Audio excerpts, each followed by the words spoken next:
This video is sponsored by Airalo. Here at Simply Aviation, we have made it our mission to create the most detailed flight reviews possible, circumventing any unnecessary drama and focusing in depth at what's most relevant when choosing an airline. And as a channel that focuses mostly on economy class reviews, don't forget to subscribe if you're into that, by the way. I'm very excited to showcase our most complete flight review about Emirates Airbus A380 economy class yet. First, we'll fly aboard a newly refurbished one from Brisbane to Dubai, showcasing what's new and how the airline takes care of you on a 14-hour flight. After that, I will connect onwards to my hometown of Vienna, where I won't just show you the airline's mid-haul soft product, what you can expect on a flight from the Middle East to Europe, but also what their old A380 cabin is like. That'll be good to know because figuring out which product you will encounter on your flight can be quite complicated, so by knowing both of them, you'll be perfectly prepared for your upcoming journey. I'm glad you've decided to join me on today's trip, so let's get going.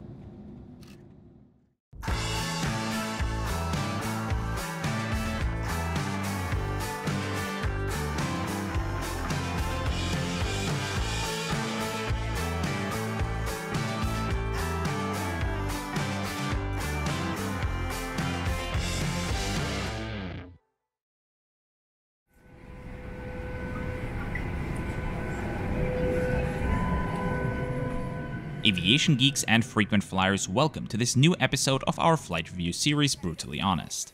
I've just arrived here in Brisbane from Port Moresby, Papua New Guinea, and will now head to catch my 2 flights on Emirates on my way back home to Vienna. Brisbane has a fairly straightforward international terminal, making this connection super easy.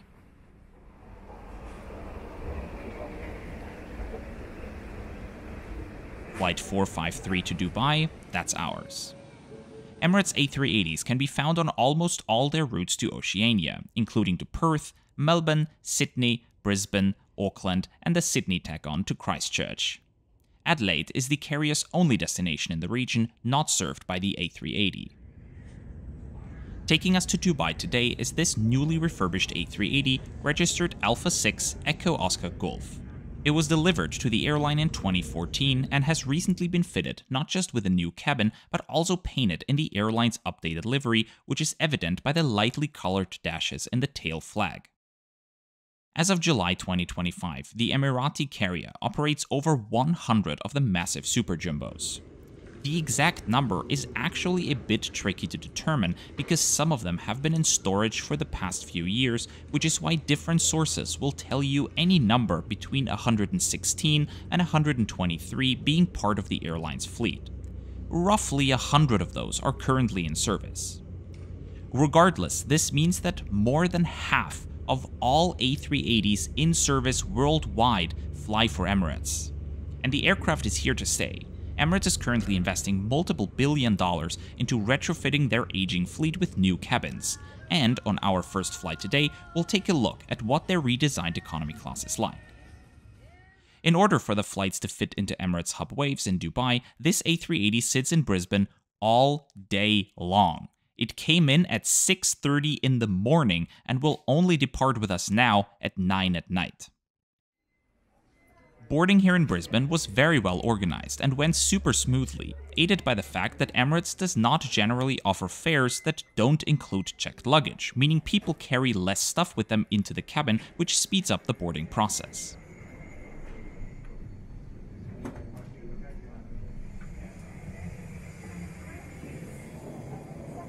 Entering the plane through door 2 on the lower deck, we find ourselves amongst hundreds of economy class seats fitted in a 343 configuration. Our seat is in the 3rd section of the lower deck. 74A will be our home for the next 14 hours. Emirates' newer cabins feature customized Safran Z400 seats.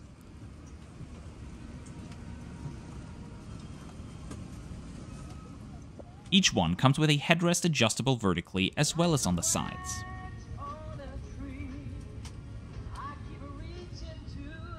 And waiting for us already are a pair of headphones, a blanket, and a pillow with a single-use cover. This is one area where, as a frequent economy class traveler, I have strong opinions because these single-use covers are usually very scratchy and uncomfortable, particularly on such long flights where one wishes to get a couple of hours of rest.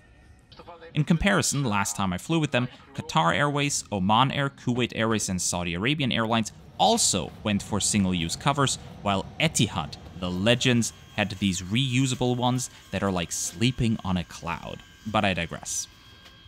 Here aboard Emirates' newly refurbished Airbus A380, each economy class seat is fitted with a sizable entertainment touchscreen, with a personal universal power port, a coat hook, a remote control with its own little touchscreen, and over here you have the audio port and a USB-A port, a cup holder, a bifold tray table, and a standard seatback pocket.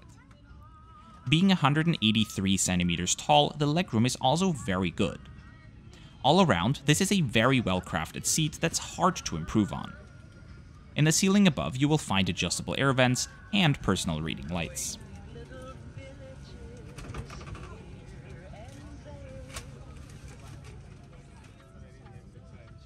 As boarding an A380 takes quite a while, even when done efficiently, let's use the time to dive into Emirates' Inflight Entertainment system. The airline has won multiple awards for its entertainment system over the years and is renowned for its extensive content selection. And having flown on more than 250 different airlines, we are confident in saying that Emirates indeed offers a top-shelf entertainment system, if not having the best one in the world. The amount of information, features and content is unmatched. Even on this 14-hour flight, I feel confident in saying that nobody will get bored. Loads of movies, TV shows with entire box sets, music, podcasts, a game library, everything you might ask for is there, even the most crucial feature for an aviation enthusiast like me, the tail camera. This is looking to be a great flight, and we are now finally ready to embark on our journey. يجب لكم الانتباه الكامل بينما نعرض لكم تعليمات السلامة على متن رحلة طيران الإمارات. يرجى وضع الأمتعة بإحكام في الخزائن العلوية. في حال كنت في مقصورة الدرجة الأولى، يرجى استخدام منطقة التخزين المتاحة. في الدرجة الثانية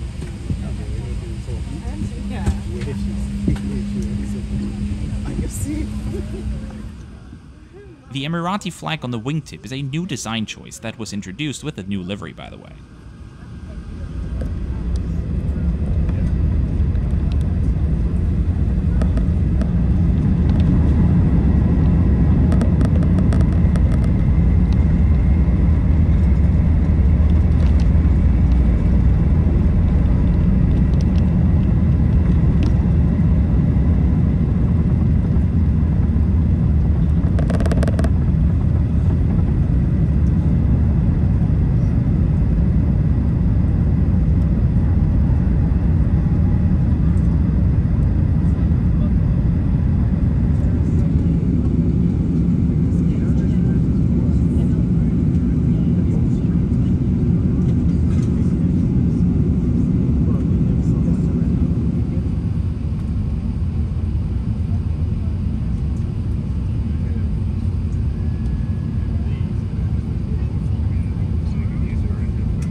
As we were taxiing for departure, the crew handed out complimentary amenity kits. This is a rare service in economy class. The current design is beautifully executed and highlights 8 endangered animal species in a partnership with United for Wildlife. It includes a pair of eye shades, some socks, as well as a toothbrush and toothpaste. Emirates only offers amenity kits on its longest set of routes, so don't be surprised if you won't get one handed to you on shorter flights such as the ones to Europe. Speaking of amenities, let's have a look at the lavatory. The customized design with the faux wood elements makes it feel like a business class bathroom. Little features like coat hooks, changing tables, seat covers, sanitary wipes, little cups for when you brush your teeth, and premium hand lotion and soap are taken care of as well.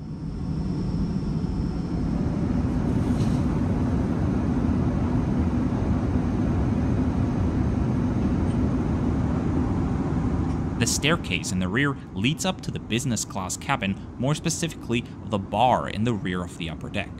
If you are curious as to what Emirates A380 business class offers and want to learn more about this exclusive bar, we have a detailed review about that available on our channel too. Before we dive into dinner service, I will recommend you an eSIM provider that I've been using myself for quite a while and was a very satisfied customer of before they recently reached out wanting to support our channel with this sponsored segment. I have originally been recommended Airalo by a friend who works for a multinational corporation which uses their eSIM cards for their company trips. And I figured if it's good enough for a billion-dollar company, it'll be good enough for me. And honestly, I did not expect it to work that well and especially be that easy. I actually need an eSIM for an upcoming trip, and getting one is so fast it fits in this sponsored segment. I'm already logged into my account and I simply open the app, select the country, the amount of data I need, pay within the app using Apple Pay, and then I simply install it, which just takes a couple of seconds and an internet connection, and I'm still at home in Vienna, by the way. And now my eSIM is ready and will activate automatically once it connects to the local network at my destination, so I can buy and install my eSIM at any point before the trip if I wanted to while sitting on the toilet at home. There aren't just eSIMs for individual countries, but you can select entire continents as well, or go for the popular global eSIM, which works in over 130 countries. For a limited time only, you get €2.50 or $3 off your first eSIM card purchase when downloading the app using the link in the description and using coupon code SIMPLAVIATION at checkout. If you have an upcoming trip, whether it's next week, month, or year, get your eSIM card already and support our channel while doing so. Thank you to Airalo for sponsoring this video, and now it's finally time for dinner.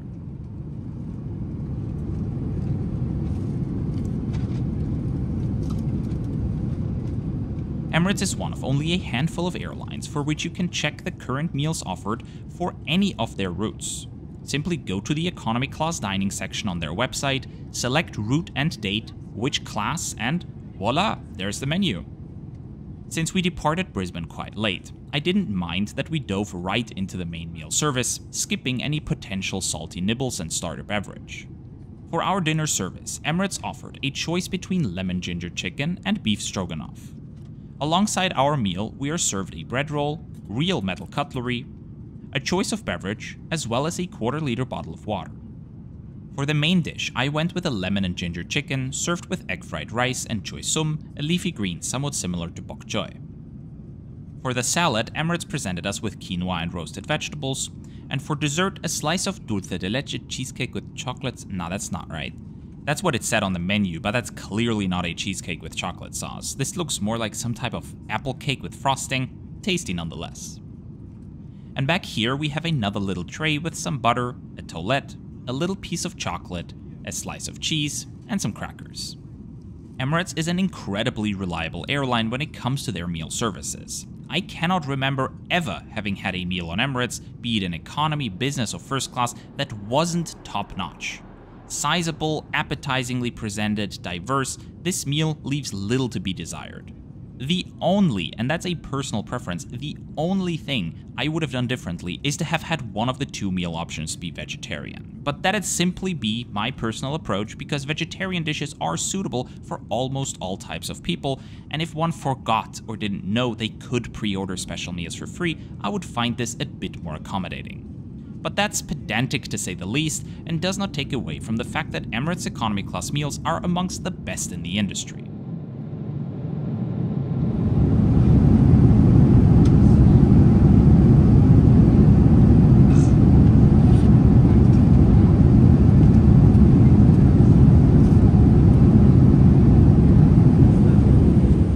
As we're continuing our flight towards Dubai, I got a really good amount of sleep. Emirates has installed starlights in their ceilings, a bit hard to see in this clip, but they give a uniquely calming ambiance.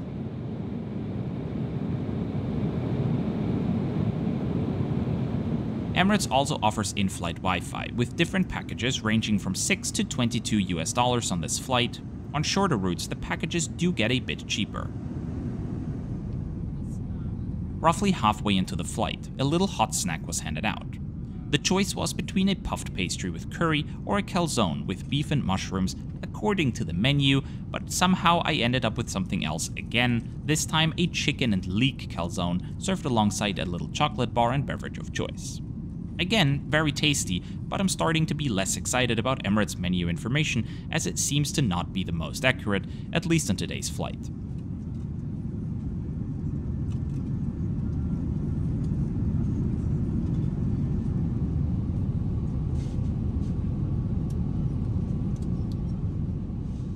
After a few more hours of sleep, the cabin lights were gradually brightened. These modern LED lighting systems create a much more calming and gentle wake-up experience. With a little under 2.5 hours to go, it's time for breakfast. Once again, two options were given, either a cheese omelette with tomatoes alongside a grilled chicken sausage, spinach and potatoes, or what I went with, the courgette and corn frittata with tomato relish, sautéed mushrooms and potatoes. Alongside the main dish, our meal came with a muesli bar, butter and jam, fresh fruit, yogurt and berry compote, another bread roll and water bottle, as well as a beverage of choice, at this time of day, black coffee for me. Once again, a very good meal, but just like last time, the only criticism I can possibly find is the selection of dishes.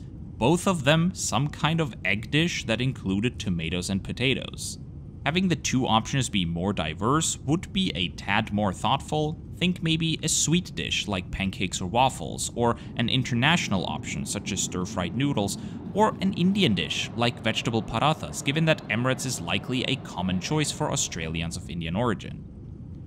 But once again, that is a great complaint to have because on numerous past flights of this length, I was given only a single option for the pre-landing meal.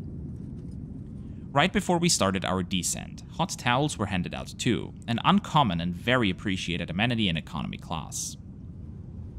And I know this video already feels long and exhausting, but that's because this journey is.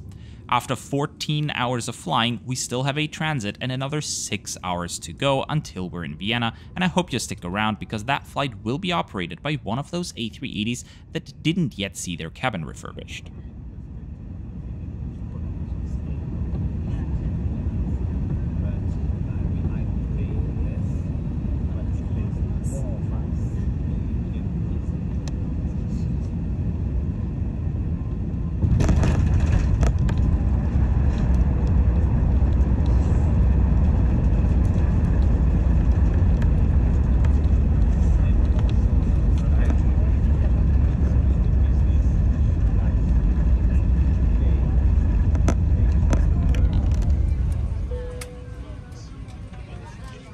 Welcome to Dubai.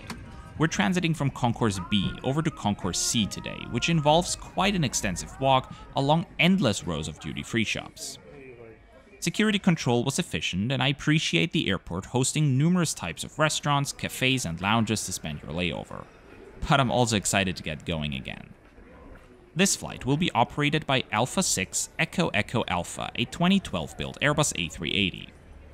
Boarding this flight took quite a while because only 2 jet bridges were used. You can see the second door on the lower deck not being connected to a jet bridge.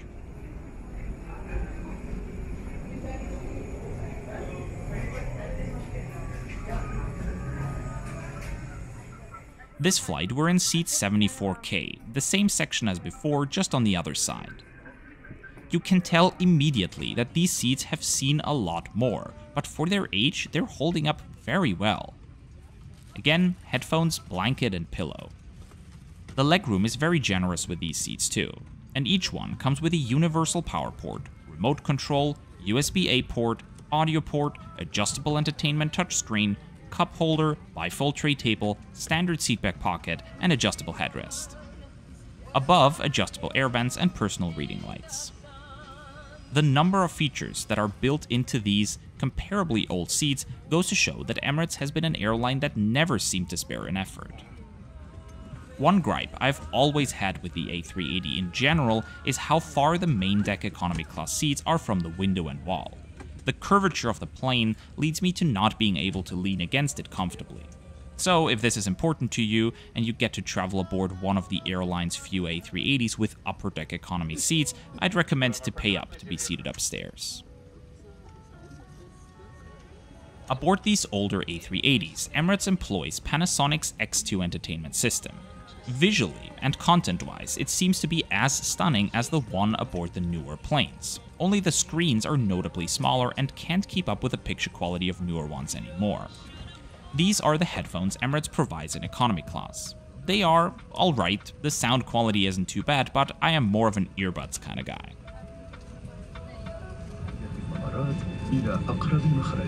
يرجى خلع الأحذية ذات الكعب العالي وترك جميع الأمتعة في حالة إخلاء الطائرة. Time and time again, I am mesmerized by the immense size of the A380's wings. Did you know these wings were deliberately designed bigger than they needed to be for this plane? Because Airbus always intended for the A380 to be stretched another couple of meters, and the A380-800 was designed with this potential stretch in mind, including already having wings large enough to accommodate a stretched version that ultimately was never built. This meant that the A380 always had bigger and thus heavier wings than it needed, one of the many issues that led to the aircraft going out of production after just a decade and a half.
One thing that apparently stayed the same aboard the refurbished A380s is the design of the lavatory.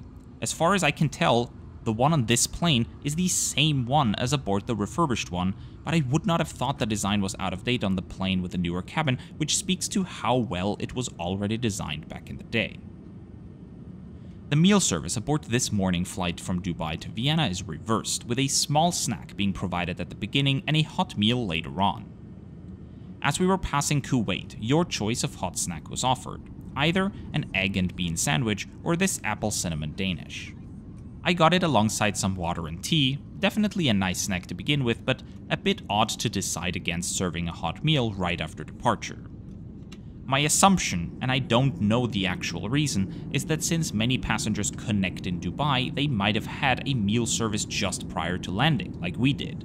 Therefore, Emirates hands out meals on the connecting flight before landing so that passengers don't arrive hungry. The main meal service is, however, not served before landing but roughly halfway into the flight. We're just passing Turkey and still have 2.5 hours to go.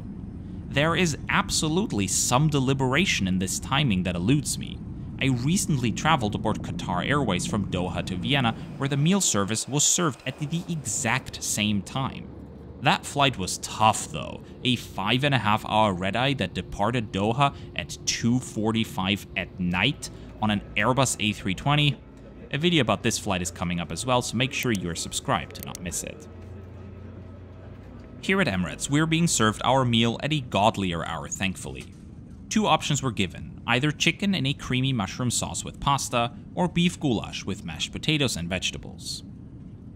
Our meal also came with a multigrain bread roll, a granola bar, a 200ml bottle of water, this gorgeous looking goulash with mashed potatoes, carrots and broccoli, the little tray with cheese, crackers, chocolate, a toilette, and butter, a pasta salad for the appetizer, and something tells me this isn't the apple crumble that's on the menu. I just have a feeling this might be a piece of carrot cake. I don't know why. And you know, this is what the other cake probably was. Apple crumble with vanilla sauce. That kind of makes sense. Afterwards, tea and coffee were offered by the crew. Overall, a tasty meal service once more. And as we are beginning our descent into Vienna, I have to applaud Emirates again. This is an airline that knows how to take care of its economy class travelers. The seats are comfortable and come loaded with every feature you might think of. And while the newer ones obviously offer some improvements, there is no need to be afraid of these older ones either. The meals are reliably excellent on Emirates, as are their crews, and there isn't much else to wish for when it comes to their amenities either. As this is a review, which means it is my job to review things, I cannot help myself but still mention what could have been done better still. The pillows aren't comfortable. Single-use covers never are. Etihad shows how it's done. That is particularly bothersome on a 14.5-hour flight. I'm also not a fan of the variety of meal options. Chicken or beef, followed by egg or egg, followed by chicken or beef. It gets a bit predictable, if not repetitive. And I mean, Emirates is an airline known for connecting passengers to and from India. So if I was in charge of meal planning, I would rely a little less on beef, maybe even include Indian dishes, such as vegetable curry, just an idea. And the breakfast on longer flights was hilarious. Egg with tomatoes and potatoes. Was there nobody in this meeting who pointed out that these dishes are basically the same? Why even bother giving a choice when the main ingredients are identical? But apart from these pedantic issues, there is nothing I can fault Emirates for. It is and continues to be a splendid airline to travel on, one aboard which it is hard to ever have a bad experience. The only downside of traveling on Emirates is that they are also continuously pricey. In contrast to Etihad and Qatar Airways, they are never the cheapest option. They allow themselves to charge for the quality of service they offer, which raises the question as to whether it's worth the premium over Etihad and Qatar Airways. And while I would say the quality of the three is similar, from my experience, Emirates still takes the edge because of how reliably good they are. Particularly Qatar Airways, but also Etihad to some extent, continue to operate planes with cabins that simply don't hold up with Emirates. 5.5 hours on a cramped A320 on Qatar Airways, case in point. So if you're looking for a reliably good economy class experience, Emirates is worth paying a bit more for. Maybe I would say 10 to 20% more than Qatar or Etihad, but if they were 50% more expensive than their neighbors, I would honestly choose them over Emirates. We do have videos coming up showcasing Qatar Airways and Etihad in economy class, so make sure you are subscribed to our channel.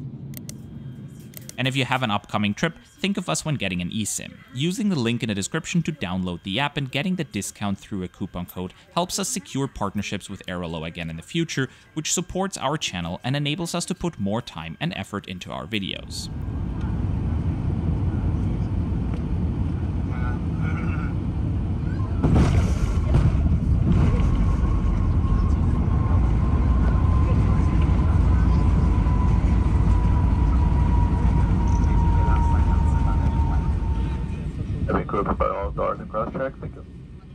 With that, welcome to Vienna. I hope you've enjoyed this video. Thank you very much for watching and coming along, and a very special thank you to all those of you who support us with a paid channel membership.